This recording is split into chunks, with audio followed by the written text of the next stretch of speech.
Oh, look, a commander deck, 100 cards. So I'm going to organize these based on type. All right, so I've organized the pile of cards by type. We've got sorceries over here, enchantments over here, one single planeswalker here, instants, creatures, artifacts, lands, and of course the commander herself. So I'll just summarily go through these and explain my thinking for why I put each one of them into the deck, and I'll also bring the card up to the view so that you can see what these S33MPCProxy.com proxy fake magic cards look like when they're sleeved in Dragon Shield cases. For reference, these are the cases that I'm using. They're just plain old Dragon Shield. You can get them for like $8 to $11 on Amazon, 1 to 2 days shipping if you have Prime. I think these are some of the nicest cases I've used, so I've been using Dragon Shield cases lately.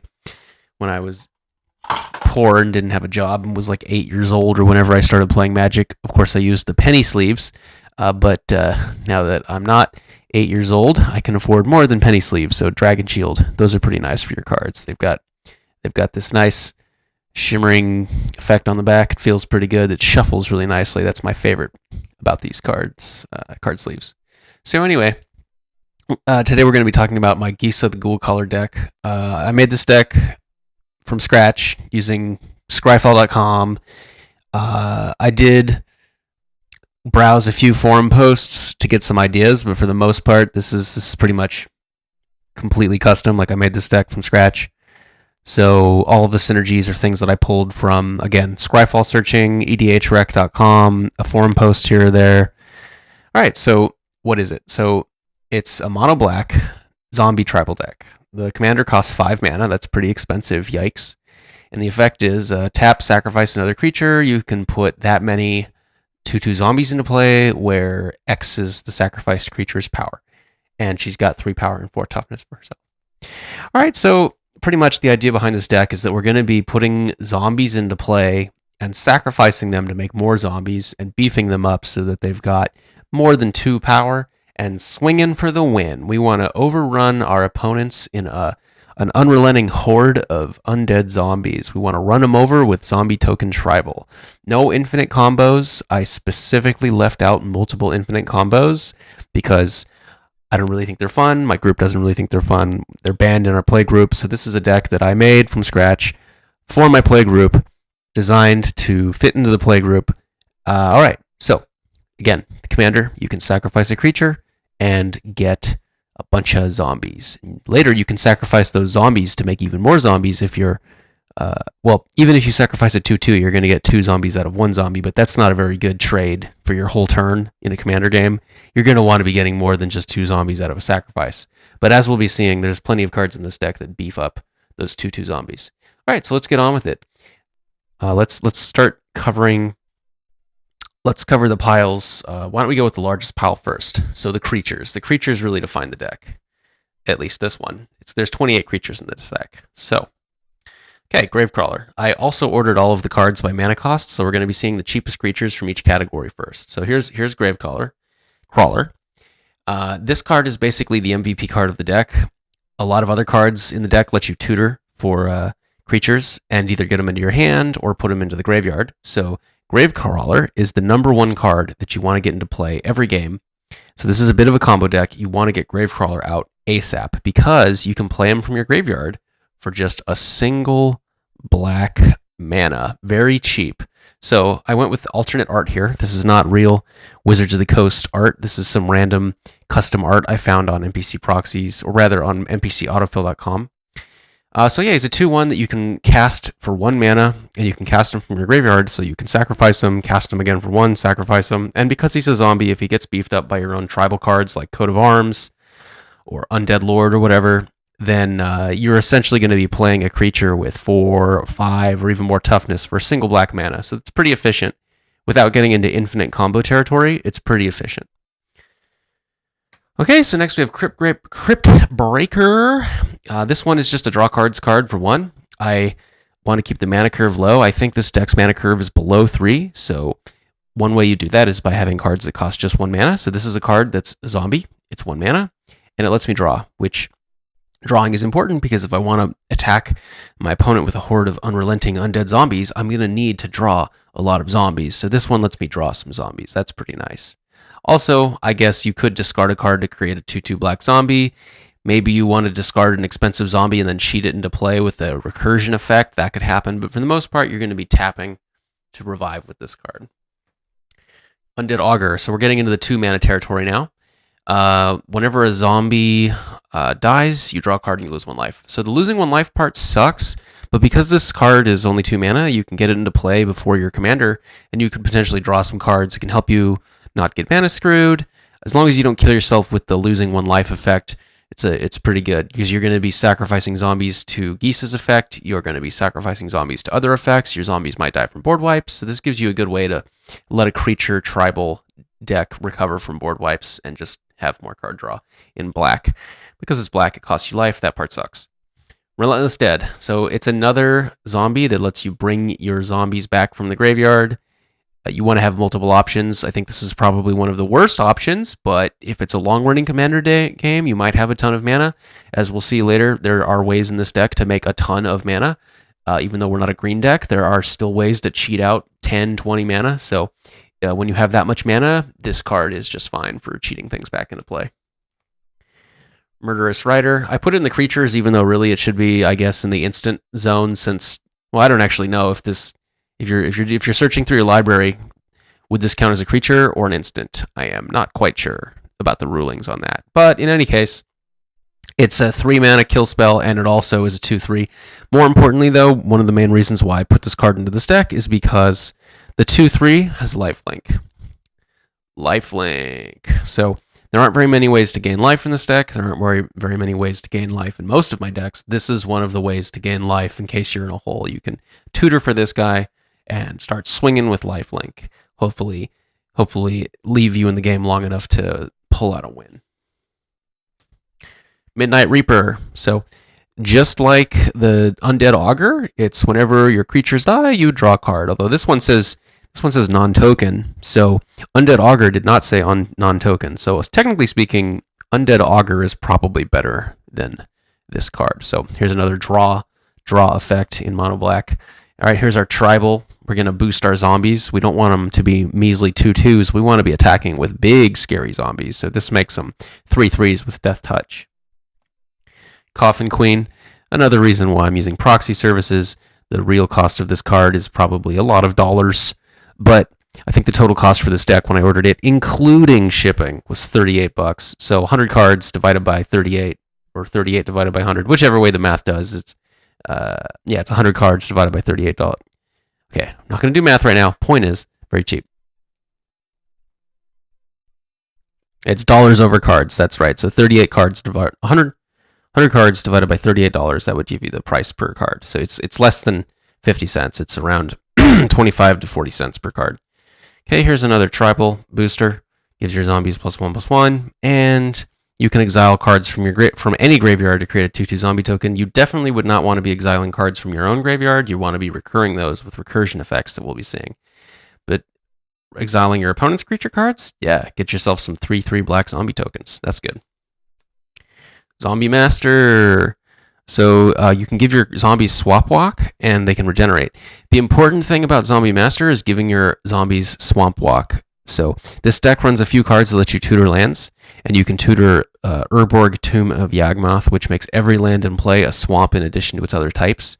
So if you have, I don't know, enough zombies to swing for lethal on the board, but your opponent has a way to stop them with blockers, you can put Zombie Master into play, and then put Urborg Tomb of Yawgmoth into play, making all of your opponent's lands swamps in addition to their other types, and then you can just swing for lethal with a bunch of unblockable zombies. So that's why this guy's in the deck. He's there to just make all your zombies unblockable. They don't want to eat brains, they just want to eat your life points.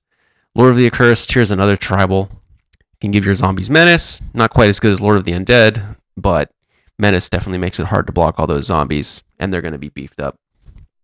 Another, I guess that was Lord of the Accursed. Now we have Lord of the Undead. So this guy, same idea, tribal +1/+1, but he also returns zombies from your graveyard to your hand, so that lets you stay in the game for longer games.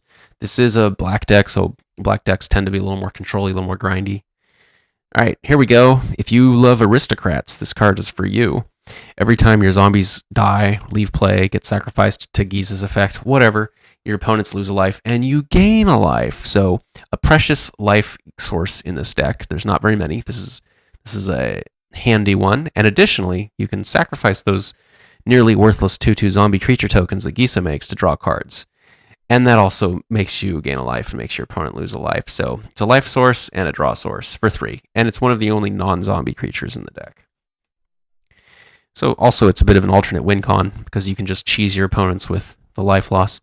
All right, Unbreathing Horde. Yeah, it's basically just a big scary zombie. Big scary zombies are nice because if you sacrifice them to Gisa, you get even more big scary zombies. All right, another big scary zombie. What's better though is the second effect. Whenever you cast a zombie spell, you get a tapped 2/2 black zombie creature token. That's pretty nice.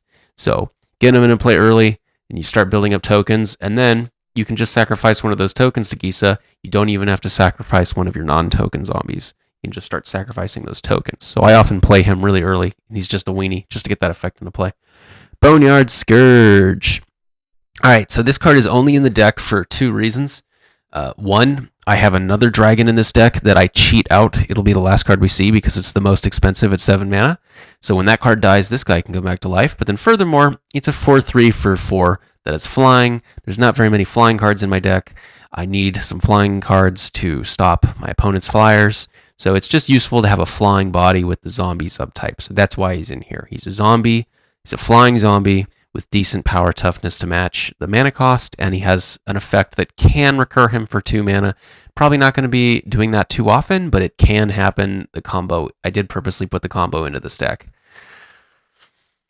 Undead Warchief, Tribal, back to the Legion days, back when I started playing. So we got Undead Warchief here. Gives your zombies +2/+1. You don't really see that on cards printed nowadays. You don't really see non-symmetrical bonuses. You always see +1/+1, +2/+2, and so on. You never see like +2/+1, +1/+2. It's not as common, but makes your zombie spells cost 1 less to cast. So the beefy tribal 2 power plus the 1 less mana for the mana costs means this guy is getting in, even at an expensive mana cost of 4. He makes those 2/2 zombies from Gisa into 4/3, so pretty good to have out. Twilight Prophet. Another non-zombie in the deck. There are very few non-zombies in the deck. This guy is in the deck because he's a flyer, but more importantly, he's card draw, but even more importantly, he gains you life. So this deck needs a few ways to gain life because there are some cards that say things like pay 1 life, do a thing, like pay 1 life, draw a card. So you're going to want some ways to gain life. There isn't anything in here that's going to equal a Loxodon Warhammer on a Voltron commander attacking for 20 plus commander damage, making you gain like 40 life with double strike. There's nothing like that in this deck. This is a zombie tribal deck, but I did throw in a little bit of incremental life gain just to keep the deck from losing outright from burn decks like the Mind Razor, whatever his name is.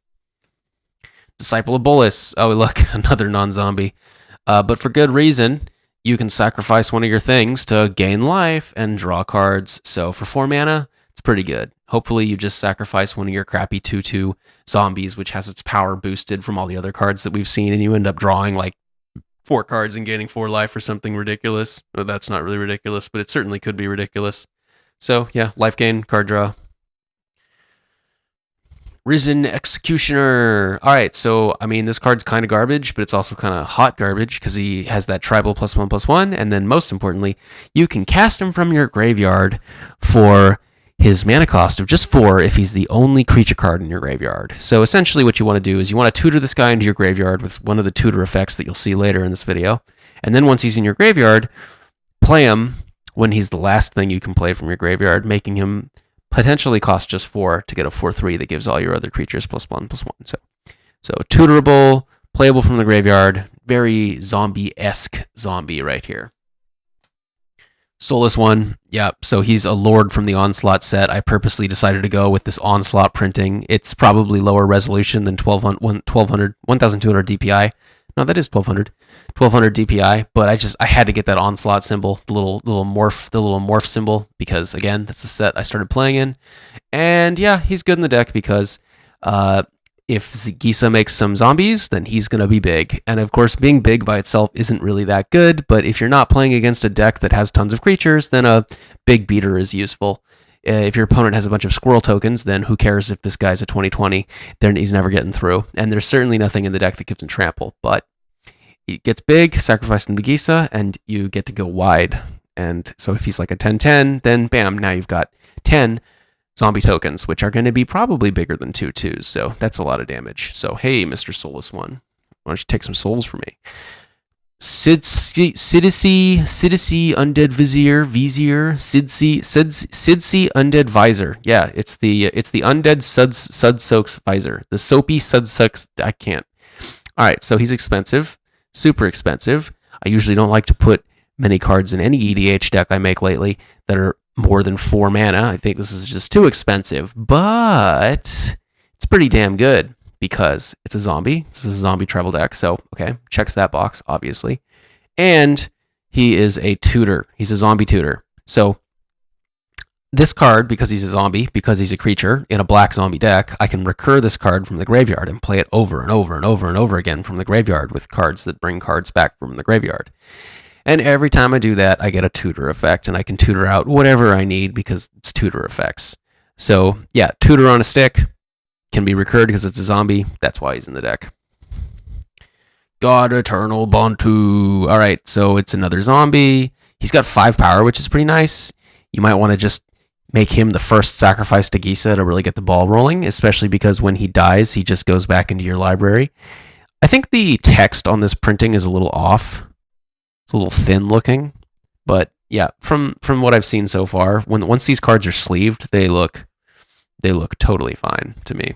Of course, this guy's missing a rarity symbol, but I wanted to go with the nicest looking art. I didn't really care too much about making these cards look realistic. Okay, so yeah, 5 mana, but you get a 5/6, and when he comes into play, you can sacrifice creatures and draw that many cards. So Gisa is a commander who makes tons of 2/2 black zombie tokens. This guy can sacrifice any number of those and draw you that many cards. It's a pretty good combo. Draw a lot of cards. And if you sacrifice him, you get him back because he goes to the top of your library. All right, Noxious Ghoul. So this is a kind of cheap combo. So again, this isn't a combo deck. Or rather, it's not an infinite combo deck. But here's a not infinite combo. So every time zombies come into play, every non-zombie gets -1/-1 until end of turn. So if you have an effect that puts 10 zombies into play on every one of your turns, for example, you're going to be keeping the board perpetually wiped while you're able to just swing for the win with your zombies, your unrelenting zombies. So that's why he's in here. I essentially consider this an alternate way to wipe the board that's a zombie. He does kill your commander, so that would suck, but there are other cards in the deck that get zombie tokens into play that don't care if he's wiping the non-zombies. Like, we'll see when we go through the enchantments. So, yep, he's a board wipe, essentially. Board wipe on a stick. Board wipe on a zombie stick. Corpse Connoisseur. Yeah, it's 5 mana, but it tutors a zombie from your deck, rather a creature from your deck, into the graveyard. So you can use this to get your Gravecrawler. You can use this to get your Noxious Ghoul to wipe the board. You can use this to get your Bantu, and then sacrifice a bunch of things to Bantu to draw cards. It's whatever you want. He tutors zombies into your graveyard, and then you get to play them from your graveyard because it's a zombie deck. I did consider putting in the Lamia card. It's the same mana cost, but it's a 4/4 with lifelink. It's just pretty much superior, but it's not a zombie. Zombie tribal. You want to have the zombies. All right, here we go. So this is one of the key cards to the deck. It is expensive at 6, but it lets you bring back creatures from any graveyard. So yeah, that's good. That's really good. Since your commander is making 2/2 zombie tokens, they're going to be there. You're going to be able to tap them to revive things from your opponent's graveyards or from your own graveyard. So this is also another one of the cards that you're going to want to tutor out and then bring into play, and then use this guy to bring everything else into play. So he's one of the key cards in the deck, and it's also from the Legion or Onslaught set. I think it's from the Onslaught set, so it's another card that goes back to when I started playing. So that's cool. All right, Mikaeus, the Unhallowed. Yeah, this guy. This guy's good. He gives all your zombies +1/+1, so he's another tribal juicer steroid guy. Gives your tribal tokens the juice, makes them bigger. That's cool. But he also makes all your zombies have undying, so that when they die the first time, they come back even stronger. That's really helpful since Gisa wants to be sacrificing the biggest, baddest zombies anyway to make zombie tokens. So when you have this guy in play, then you can sacrifice that big, scary dragon you're about to see, and it only comes back stronger to be sacrificed again. And then when it dies the second time, you just revive it with some kind of revive effect. So this guy, he's in there. And lastly, this dude. So at 7 mana, it is the most expensive card in the deck, but I'm never actually going to play it for 7. Instead, we're going to be casting it from the graveyard by paying 2 black mana and sacrificing some worthless zombie tokens. So I think that's a pretty good trade. I'll sacrifice 2 zombie tokens and pay 2 black mana to get a 6/6 flying. Then you can sacrifice the 6/6 flying to make 6 more zombie tokens and just rinse and repeat. And of course, because he's a zombie, he's going to get all the +1/+1 bonuses from all the other tribal cards. So in reality, this probably is the biggest creature in the deck. Well, no, there's Soulless 1. There's a few that get +X/X, where X is the number of zombies in play, or X is the number of zombies you control in your graveyard. So yeah, those will be bigger. But this is the biggest creature in the deck that doesn't get its power and toughness from some dynamic effect. All right, so we're done with the creatures. Now let's go through some other card types. So first up, we got Instants. Entomb, 1 black mana, get a card and put it into your graveyard. So I'm pretty sure this is original Wizards of the Coast art, but there's no rarity symbol here. I like the way it looks. Not much to say. It's one of the tutors. This deck has a lot of tutors. Here it is. It's a tutor. And we have another tutor. So this one puts the card on top of the library, but that's not really that bad because this deck has a lot of ways to draw cards. So even if you're not drawing cards from the first draw of your turn, you're still going to be able to get that card pretty quick. And at 1 black mana, it's pretty convenient. I am not sure if this is custom art. I can't remember because I made this deck over a month ago. Let's call it a maybe. All right, the only Planeswalker in the deck. So I know that there was a fad or something where they put out a bunch of anime-themed Planeswalkers, and I'm pretty sure that this is one of the artworks from Wizards of the Coast's anime Planeswalkers, but I don't think they had all of the artwork extending over the different dividers and boxes on the card, so I think this card looks pretty cool. And I really like how you can see the purple on the bottoms and the sides. And then, yeah, it's really expensive. It's 6 mana, so why is it in the deck? Well, because it's a card draw machine. It makes you tokens. Who even cares about the other effects? It makes you tokens, and it lets you draw cards. That's pretty awesome. Enchantments. All right, so this card is in the deck because at 1 mana, you could potentially get your way out of a mana screw situation before turn 5. Like, let's say that you pull your opening hand, and you think you have enough lands, but then you're not drawing lands, you could potentially put this into play on turn 1 and sacrifice, say, a gravecrawler or something, and get yourself out of a mana screw in the early game. So that's why this is in here. The 1 life is kind of nice too, but come on, paying 2 mana for 1 life and sacrificing a creature, you're not going to be getting a lot of life. No, this card is in here to get you out of a mana screw in the early game. Oversold Cemetery. So I'll be comparing this card to the real one because I have the real one in my trade binder, so I'll get that out at the end of this section. But yeah, 2 mana, so super cheap, and it lets you start recurring your creatures for basically free. So this is another card that I would consider tutoring for in the right situation. You'd really want to have this card in play in the late game. Phyrexian Arena. If I don't pull this in the opening hand and I do pull a tutor, there's a really high chance I'm going to tutor for this card and get it into play on turn 3. Because having this card in play on turn 3 is really going to set you up for a win. Endless Ranks of the Dead. Yeah, so ever since I saw this card printed, I've wanted to make a deck that used this card, and this is it. The last zombie deck I made was when I was a teenager, and this card didn't exist then.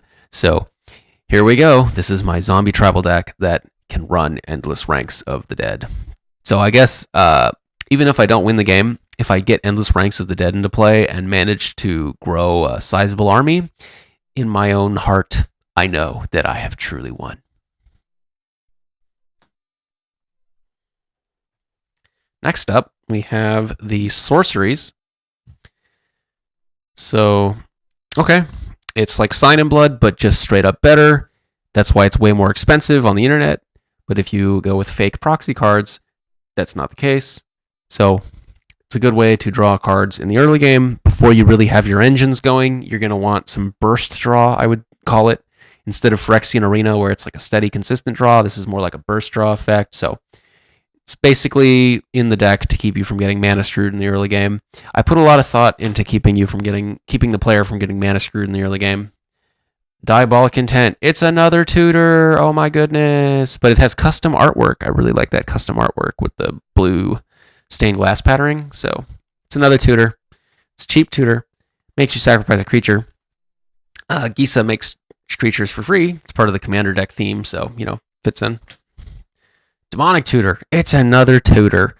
Well, it's probably the best tutor ever.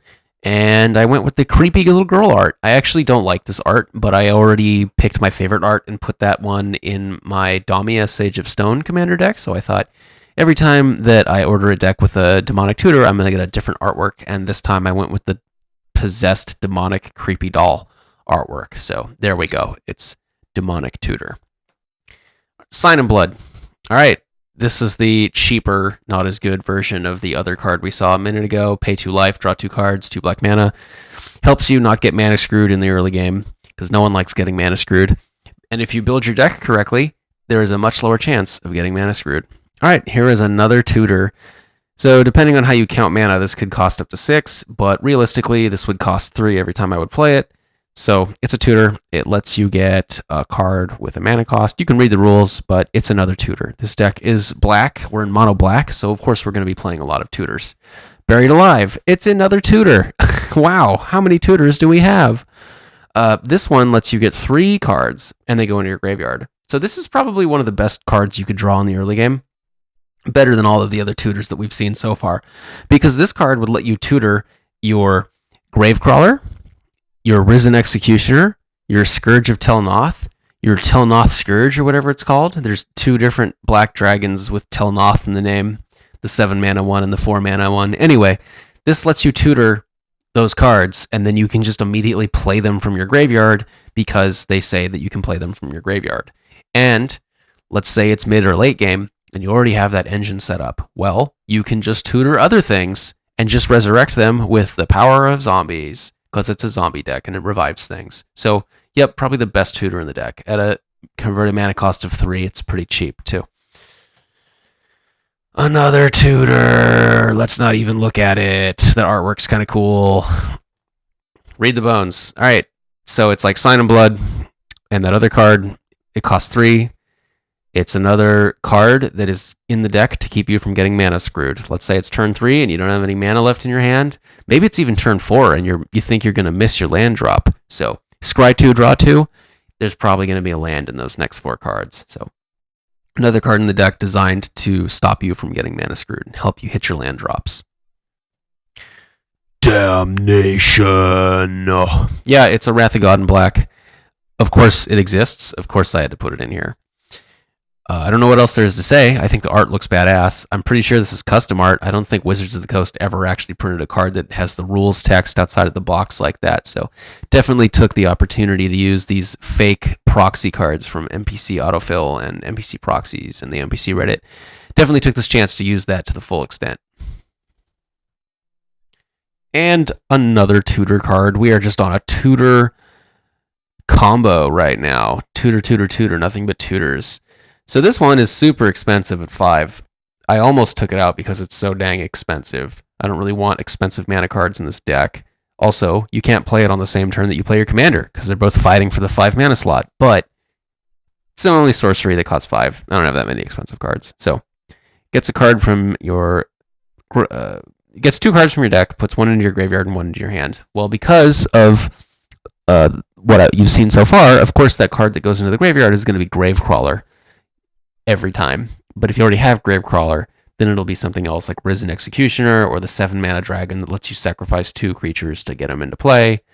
As for the card that goes into your hand, well, who cares? It's a tutor, get whatever you want. But yep, it's another way to get Gravecrawler into play. So as we've seen from the sorceries, there are a ton of tutors in this deck, and they're all for getting Gravecrawler into play early on so that you can really get that sacrifice engine going. Okay, so now we're going to look at the artifacts. Skull Clamp. All right. Sacrifice your zombies. Draw cards. What else is there to it? Ideally, you're sacrificing Gravecrawler. So 1 black mana to play Gravecrawler, 1 mana to equip, so 2 mana to draw 2 cards. Sounds pretty good to me. Plus, if you have any effects in play, like the Lochtwain Noble or the Lord of the Undead, you're going to be drawing cards and gaining life. But anyway, sacrifice your zombies and draw cards. Or put this on any zombie you're going to sacrifice to Gisa's effect. And now you get 1 more zombie and you draw 2 cards. So overall, it fits in this deck great. Stoneforge Masterwork. Yes, as a tribal deck, we are going to want tribal effects like this. At 1 mana and 2 to equip, it's super cheap. So ideally, you would put this on your zombie that you're going to sacrifice to Gisa. And then, in addition to the power of the zombie, you're going to get another zombie for all the zombies you have in play. So if you have 5 zombies in play, and the zombie you're sacrificing is a 2/2, well, now it's a 6/6. So you get 6 zombies. And then the next zombie you sacrifice is going to be 13/13. So then you get 13 zombies and so on. So pretty good to combo with Gisa. Expedition Map. Yes, okay, so you're going to want to tutor some certain lands out of this deck in order to make the deck more consistent, in order to get a ton of mana, in order to do whatever. That's why Expedition Map is in the deck. Of course, you can tutor your lands with your actual tutor cards, but ideally, you draw this card to tutor your lands, because that's what it's in here. When we go through the lands, we'll see the lands that are supposed to be tutored, but this is important. We want to tutor some certain lands that make this deck run a lot faster. Because we're not green, so we don't have the best mana ramp in the world. Soul Ring. I think it's pretty self-explanatory. It's Soul Ring. I think the artwork is absolutely killer. This art is so cool. I think this is supposed to be the Phyrexian promo art, so I think this is actually official art. Don't know how much it would cost if you were going to buy this on the internet, but it was like less than 50 cents because it's fake. Good job, fake cards. This card's like $10. We're not in green, so it's one of the best ways to do mana ramp when you're not in green. So 3 mana, get a swamp into play tapped. It's like a rampant growth, but colorless. Lightning Greaves. Yeah, so probably the best commander protection out there. Gives your commander haste and shroud. We don't want our commander dying, so Lightning Greaves. Jet Medallion. Pretty sure this card's expensive as heck. This is a mono black deck, so you're going to get your return on mana investment for this one for sure. Thought Vessel, infinite hand size is pretty nice because in the mid to late game, this deck is going to have ways to draw lots of cards, and you're probably not going to want to be discarding them, even though you could be recurring them from the graveyard. It's less convenient that way. Heirloom Blade. All right, so this is the one non-proxy card in the entire deck. I didn't put this card in the deck when I made it. I actually put this card in the deck when I made it.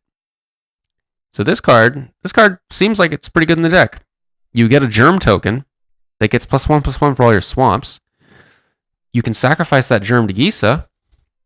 And then you can start equipping those germs with the Lashrith, and they get real big, and you get tons of zombies real fast. So, really good card, right? Well, I decided I was going to take it out for Heirloom Blade. So I saw Heirloom Blade in my buddy's black, white, red human tribal deck. And I think this card is just a little bit better, to the point that when I went and ordered the deck box, I found this card from some random card seller on Amazon, and I purchased it for like 50 cents with the free Amazon shipping. So it wasn't that bad. Anyway, +3 power for 1 mana. It's going to be better than the Lashrith sometimes. Definitely not in the mid to late game, but it's 1 mana cheaper. It doesn't cost you life with that Phyrexian mana, even though it's an option. But most importantly, it makes it so that when your creature dies, you get another zombie. So when I make my decks, the way that I like to play is I like to be able to play cards all the time. I love just playing cards. For me, that's one of the ways that I have fun when I play Magic, is that I always have options. I always get to play things.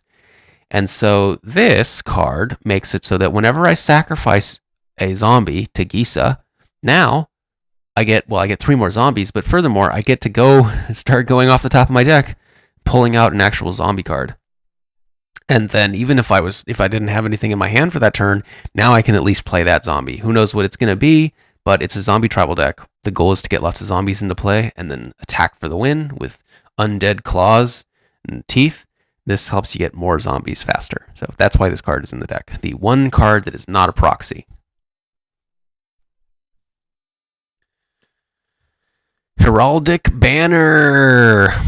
All right, he gives all your black zombies +1 power, and its mana ramp helps you. It lets you get your Gisa into play on turn 4 instead of turn 5. So fits into the curve, and it's tribal. What else is there to say? Bantu's Monument. I really was flip-flopping on putting this card into the deck. I put it in, and then I took it out, and then I put it in, and then I took it out. Eventually, I left it in. And the reason why is the combo with Gravecrawler. I didn't realize, but sometimes the way this deck will play is that you'll end up casting Gravecrawler from your graveyard 2-3 times in a turn. And so I realized that this deck, even though it only has 28 creature spells, you're going to be casting creature spells a lot more than 28 times, potentially, because of cards like Gravecrawler and a few of the other ones that can be cast from the graveyard, but mostly Gravecrawler. This card is in here to combo with Gravecrawler. So now every time that you cast Gravecrawler, you gain a life. And your opponents lose a life. So it's a little bit of Aristocrats. It combos with Gravecrawler. It makes your creatures, including your commander, cheaper to play. So this card also lets you get your commander out on turn 4 instead of turn 5. So it just makes the deck run better. It keeps you in the game a little longer. Overall, it made the cut. It barely made the cut, but it made the cut. Eldrazi Monument. Okay, yeah, this card is ridiculous. I remember I pulled one back when this set came out, and then I traded it because I thought it was garbage. that was funny. I didn't know the value of cards back then. Probably still don't now, but not much to say here. I mean, he makes all of your 2/2 zombie tokens 3/3s with flying and indestructible. That's pretty damn good. Your opponents are going to have to worry about this card, getting rid of this card real quick. And of course, you have to sacrifice creatures to keep the Eldrazi Monument in play, but with a zombie tribal deck where you're making tons of zombie tokens, that's not really a problem at all. And coming in at 5 mana, it's pretty expensive, but it's basically a finisher. If you already have some zombies into play, you put this into play, now they all have flying and 1 more power, you can swing for the kill right there. You'll never even need to sacrifice a creature because you'll have won the game with a bunch of winged zombies. All right, and Gauntlet of Power, another 5 mana expensive card, but what you get in return is huge. All of your zombies get big, and you get double mana. And double mana is pretty nice because this deck can draw a lot of cards, so when you're drawing a lot of cards, you want to be able to play them. A lot of mana helps with that. Coat of Arms. How could I resist putting Coat of Arms into a tribal deck? Not much to say. If you've never seen Coat of Arms before, now you know this card exists. You can slap this bad boy in just about any tribal deck, and it's gonna be worth the card slot. So you know, if you have like 7 zombies into play, now they all get +6/+6. So now your 2/2 zombies are 8/8s. Really, not much else to say. Ideally, you put this into play, and then you attack for the win.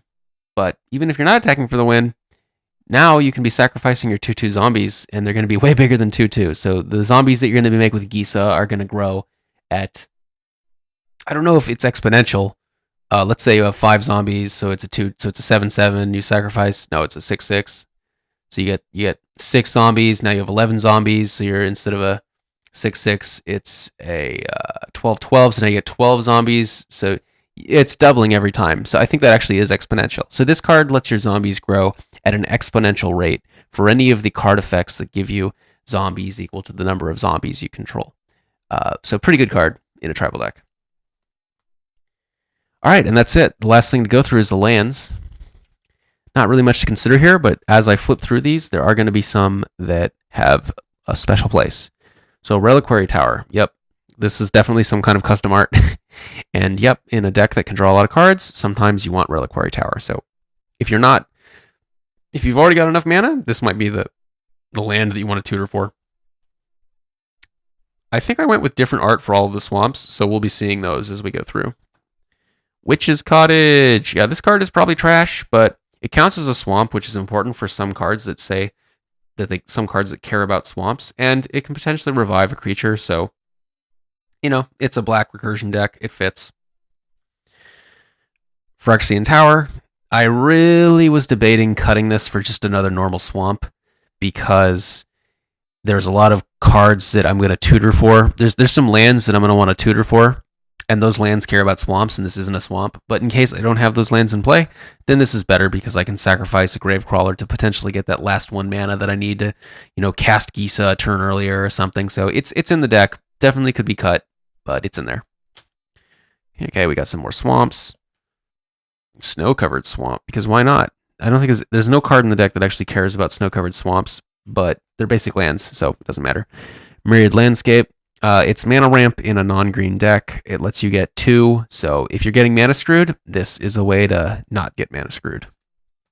Or at least not miss your land drops. More swamps. More swampity swamps. Cabal Coffers. Alright, here we go. So, yeah, this is one of those really expensive mono black cards. I've wanted to make a mono black commander deck for years, but I never have because it's so dang expensive. I can't remember the price, but I think if I were to purchase all these cards in real life, it would be at least $1,300. I can't remember how much because those tutors that we went through in the sorcery section, they's expensive. All right, they're really expensive. This Cabal Coffers here is expensive too because if you have 5 swamps, then now you put this into play as your 6th land. Well, instead of having 6 mana, let's say this was just a swamp, and your 6th mana was a swamp, you have 6. Now you have 10 mana. And then every swamp you put into play is essentially going to give you 2 mana instead of 1. So it's mana ramp in black. This is definitely a card that you tutor for. You're going to tutor for this card and make lots of mana. You don't want to just not draw it. That's one of the cards you're going to want every game. Okay, more swamps. All right, this card came out recently. This card is ridiculous. It's whatever your devotion is, you get that much mana. So it rewards mono decks because mono decks tend to have more of their mana symbol in the mana cost. And this deck, I actually had to cut some special lands. You would think that in a monocolored deck, you wouldn't need that many of the actual basic land because, you just need whatever to play. You just need a black or 2 blacks to play your spell. But because this is a deck with a lot of cheap cards, they tend to have almost no colorless mana in their mana costs. So I did actually have to cut a lot of special lands, but this is one of the ones that made the cut. If you have like 5 black mana symbols in play, then you're instead of 3 mana, you get 5. So this just gives you a ton of mana in certain situations. So super good. Unholy Grotto, it's another non-basic land that doesn't make black that made the cut because, hey, recurring zombies is good. You want to have lots of options to recur your zombies.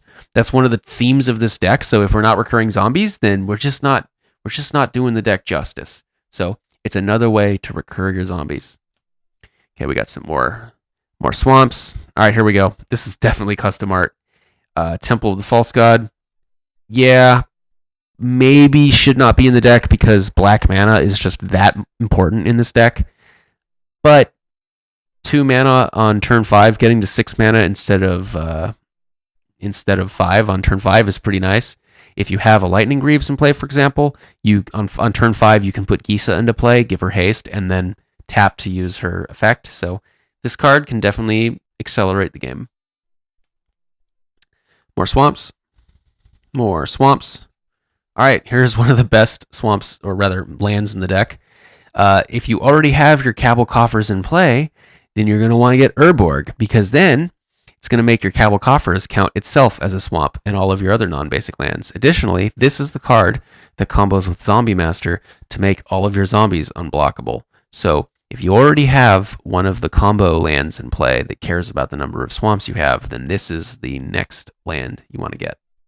And of course, that card is also pretty expensive, at least $10. Okay, more swamps. We got so many swamps. Okay, so this card was printed much more recently than Cabal Coffers. It is basically just a worse Cabal Coffers, like way worse, but it's still good enough to be in the deck. So, okay, it costs 1 more than Cabal Coffers, and it only counts basic swamps. So it's not nearly as good as Cabal Coffers.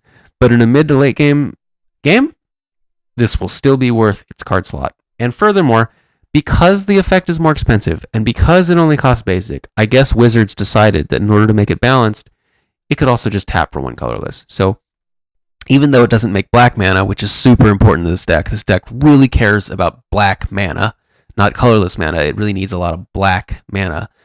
It still fits in.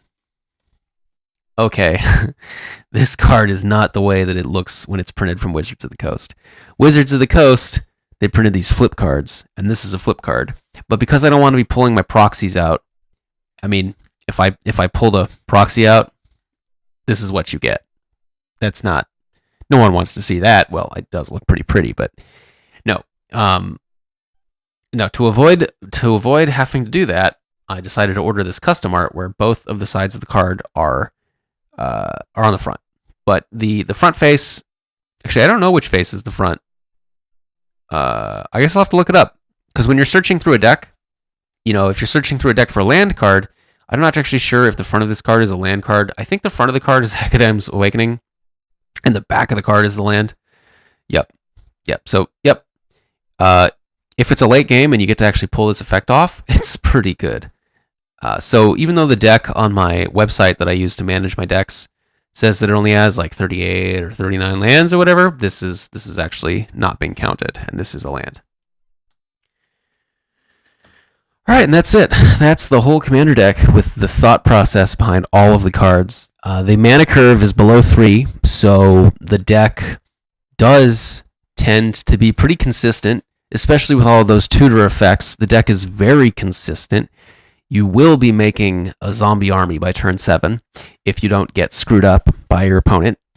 And I didn't really realize this, but I think this deck is still a little too high power curve for my playgroup, because when I made this deck, I thought, I want to make a deck that fits into my playgroup and is fun for me to play. But I think the problem is that this deck has too many tutors, and it actually, even though I left out a lot of like instant speed or even any speed removal of my opponent's creatures, even though I have no answers to artifacts, enchantments, I don't even really have a lot of answers to creatures, even though this deck is pretty low interaction, it's still maybe a little too strong because, for example, the 3 mana Noble who makes you lose. So the 3 mana Noble, I guess we'll just talk about maybe like the problems with this deck. And they're not even really problems, they're just things that make this deck too good. Because I'm trying to make a deck that is not too good for my play group, because I don't want to win all the time, because then it's not fun to play. And then I don't have anyone to play with. So anyway, so this is one of the problematic cards. That losing 1 life, gaining 1 life effect, that's pretty ridiculous. If you've never played an Aristocrats deck, you might think, who cares? How much is that going to be? Well, it could be a lot. If all your creatures die, that could be like 10. Burn all your opponents for 10 and you gain 10. The one game that I played this deck, this thing probably netted, I think I burned my opponents for over 20 over the course of 2 or 3 turns. So, and just with this one Aristocrat, no other Aristocrat effects. Because if you want to make an Aristocrat deck, there's a ton of cards that have this Aristocrat effect. The lose 1 life, gain 1 life. It's the Magic the deck building community refers to that as an Aristocrat effect, which makes sense because it's a noble. But no, this card is, it's really strong. It's a win condition for sure. Maybe a little deceptive if you don't know about Aristocrats, but yeah. Other problems with the deck. Well, I mean, just the sheer amount of tutors. They're not really like having all these tutors isn't really bad, but searching through your deck of 80 plus cards, because you've drawn like 20, let's say, it's kind of annoying for everyone to sit through that. I think tutors in general, I think, are problematic. That's a funny word to use, problematic. It's more like tutors are too competitive. They're too good. And this is actually a philosophy that I have. So one of the ideas behind Commander, at least for the play group that you're in, is it's supposed to be unpredictable. Maybe it's supposed to be a slugfest. you're not supposed to have a deck that does the same thing every time. I know that a lot of people disagree with me. A lot of people make combo decks with lots of tutors like this one, and they pull off the same combo every time, and it's an infinite combo. So all they need to do is get the right cards into play, and then bam, they win. But that's not how my playgroup likes to play. And so even though I don't have any infinite combos in this deck, just the sheer consistency of it alone, thanks to these tutors, the sheer consistency of it alone makes this deck maybe a little too tough. Because even without infinite combos, thanks to all those tutors and all of the other thought that I put into making the deck, like, what is it? Where is it? Where's Heirloom Blade? Yeah, cards like this, the way that this deck synergizes with itself, the amount of combos that I put into the deck, all of the interactions that go on, it might be a little too strong to say that it's at the same power level as a pre-made deck. So I have another deck coming in the mail that I made, and it is hopefully going to address all of these concerns. Hopefully it's going to be weaker than this deck. Still will have a chance to win, but won't have any tutors, and it won't have any combos really, like the Aristocrat combo. And hopefully that will be even more fun for my playgroup to play with.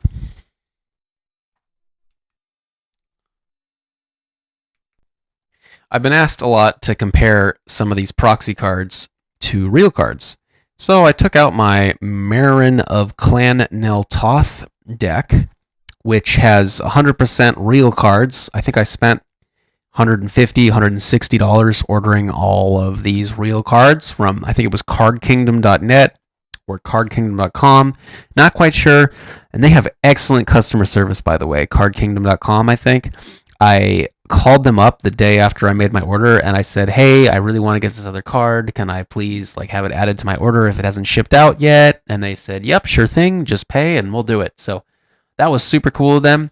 Anyway, Marin Nel Toth has some cards up her sleeve that are the same cards that Gisa has. So let's take a look at what these cards look like next to each other and see, hey, do they look the same? And then after I compare them unsleeved right now, we'll sleeve them and compare them sleeved. And then you be the judge. If we went with the prints that looked like the real ones and not the prints that I've chosen that tend to look pretty flashy, would you be able to tell the difference?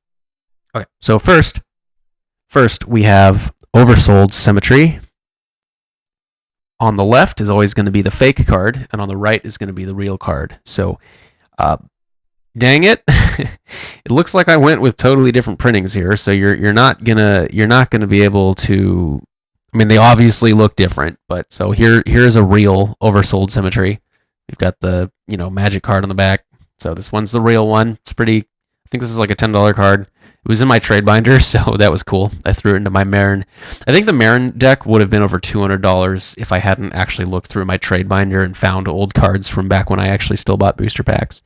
So there's the Oversold Cemetery, and here is the fake one. So yeah, they're so far apart in terms of time that they have different card borders. Really not maybe like the best comparison here. So let's see if we can get a better comparison than these Oversold Cemeteries.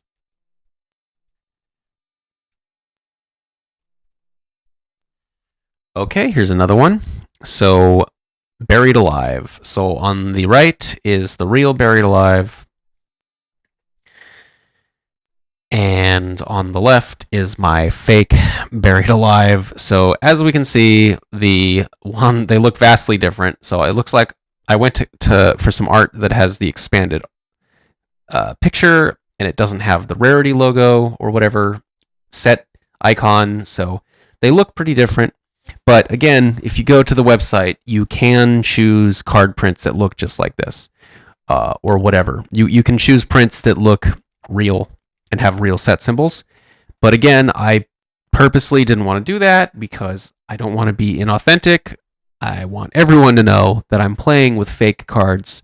That way there's no bad feelings. Oh, you're lying about your cards. No, when they look at the cards that you've seen, they know immediately they're fake. So Anyway, there's two buried alives. You can at least compare the art, the quality of the art we see on the left, or rather on the right and on the left. So I think I'm not looking at the camera. This is actually funny. Believe it or not, this is hilarious. I think the art on the fake card actually looks better than the art on the right. The text on the right looks better. The real card's text looks better, but just the artwork alone, I think the artwork alone actually looks better on the card on the left. So that's unexpected.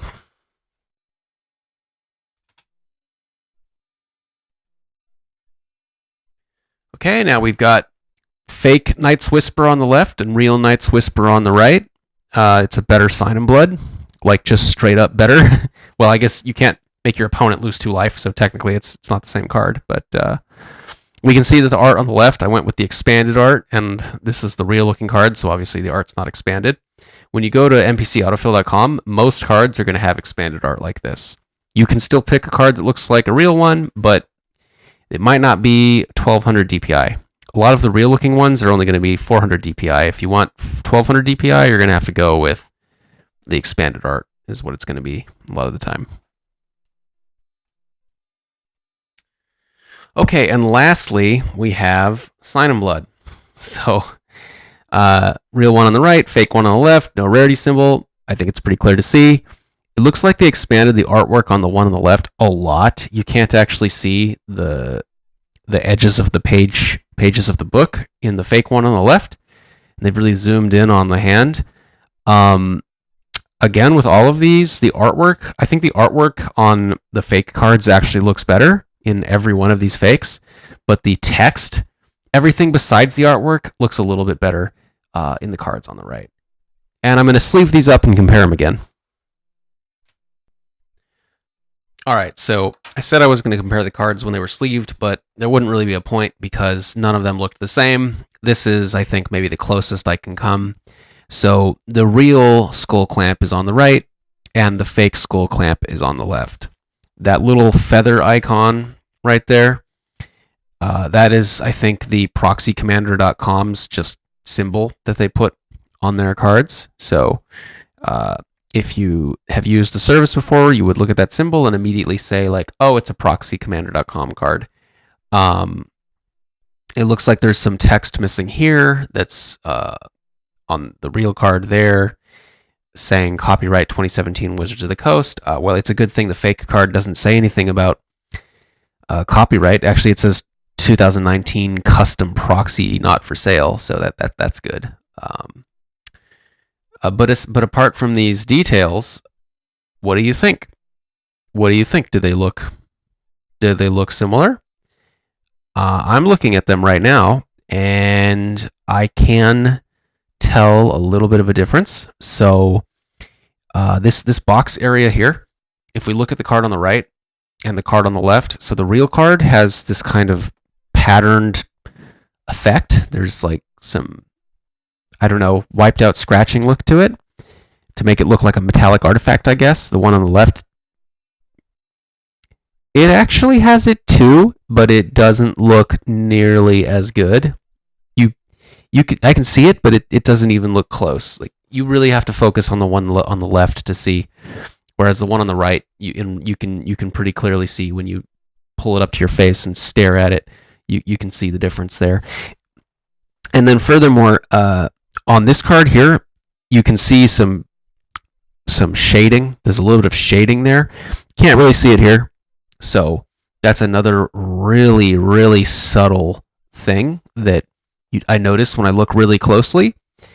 There also seems to be like the background's a little darker here than on here, but that's something that you're going to get differences in every set.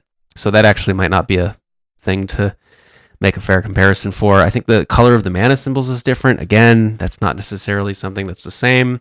From the beginning of Magic till now, they tweak the colors of cards and symbols and such every set, so that might not be a thing. Overall, I would say that they both look like real cards, at least when they're sleeved. You're certainly not going to be holding it up to your face and staring really closely all the time. Even if you pick this card up to read it, you wouldn't say like, oh, it's a fake card. It looks real. So if you wanted to go to npcproxy.com and you wanted to get all of your cards with the real set symbols printed, you could probably fool anybody. But again, like, that's not what I'm doing. That's not what my playgroup does. If you do, that's up to you. That's not what I'm doing. Yep, there we go. That's a comparison between a real card and a fake card.